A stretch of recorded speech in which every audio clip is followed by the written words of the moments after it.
Unakele kote? Unapa kundungu? Asono bandong? Kongo ya tata ya mwana pe tata Mulimo Santu. Likambo oyo ya mandombe ezali lisusu ya sika te na biso. Pamba te bilaka ya batata. Maloba ya papa Mfumalongo, papa Denge na Botima.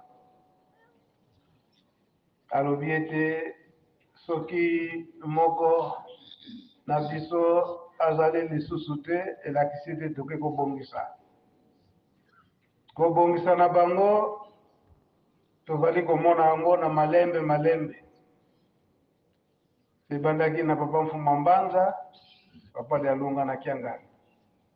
Tango écriture oyo ebimi nge alobi likambo tobanda koluka yango ndenge tolandi ba discours ndenge epesami awa.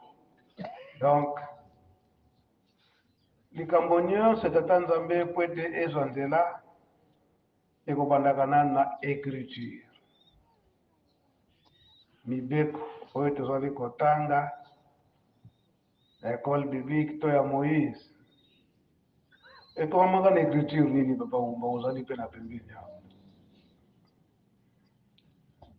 Papa mibeko zomi ekomamaki na écriture ya ye moko tata Nzambe.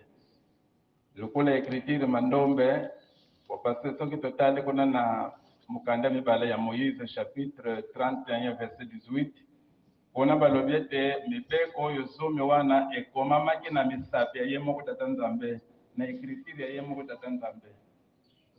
Écriture nini wana papa tolo mandombe papa Kongo Bible tango wayekota koma yango bandaki na munoko nini? Ebandaki na munoko ya Grek. Ezalaki munoko ya Bayuda kasi basembuli yango na munoko ya Grek. Ya Bayuda munoko nini wana? Munoko ya Hebreu. Ebelewo? Ngeta papa. Biso pe ebandi na mandombe? Ngeta papa. Bongo nde bakotraduire yango soki na français soki na nini? Ngeta papa. Mandombe oye! Yango tata mokonzi ya bule papa Simoki Mbampianga alobi ete toyekola mandombe. Pamba te makambo nyonso ebandaka na invention. Papa wabeladi yo écriture oyo ezalaki fondé na ye moko te, mais ekitelaka ye. Ndenge toyebi ete ekitelaka ye na mboka Lumweno.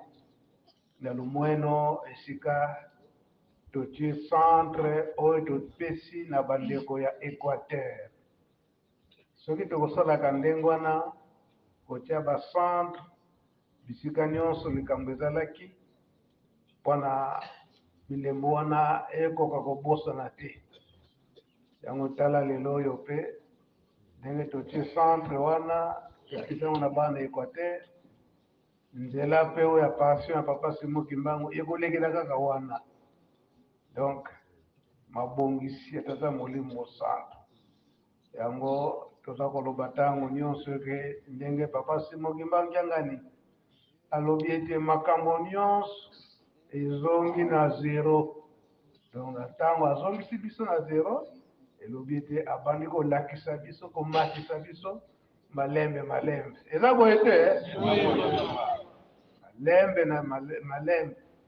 Kasi ndenge azomatisa biso malembe tosala te ke okomi na mwa mapapu okola mwana ndeke soki bakli misi ebimi na yo ngo mingi akolinga susu te mama entraîne ye aye moko akei na ye. Biso tozala ndenge wana te. Ndenge aza kopusa biso malamu tolanda ndenge aza kotinda biso. Esika wana nde papa Mfumalongo papa Denge na Kuntima alobaki ete tolanda bango aveuglement. Soki totie baphilosophie oyo tozoyekola na kelasi likambo soki papa alobi biso toke kophilosophe yango na ndenge ya mabe ekomi na biso mpasi na yango oyo nde ndenge bolobeli yango na kati na mandombe ete ntwa mpuku ntwa mpuku ya ntikila ngiachukula kongi. Donc na Kikongo oyo mpuku, donc mpuku oyo ndaku te oyo zamba oyo baliaka wana mpona oyoka elengi nango mpenza makasi banda nanu na motu nango le yango vie soki ekoti nango pilipili bati yango na fufu oyo moto wana ntango okoma na misuni ai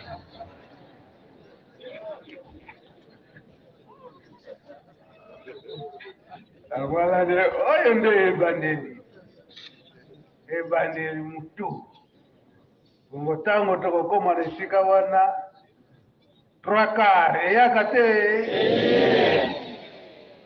maso kaka na botosi yango topesi félicitation na bandeko na biso ndenge tozwi babrevet na écriture mandombe mais tosala teke te awa tozwi babrevet tobanda korepete yango te. Faut toujours na biso moko korepete po ete ebunga te yango topesi bino félicitation na mokolo ya lelo toyamba bango na kombo ya tata ya mwana pe tata molimo santo tosilisi bokombo tata mwana pe molimo santo amen.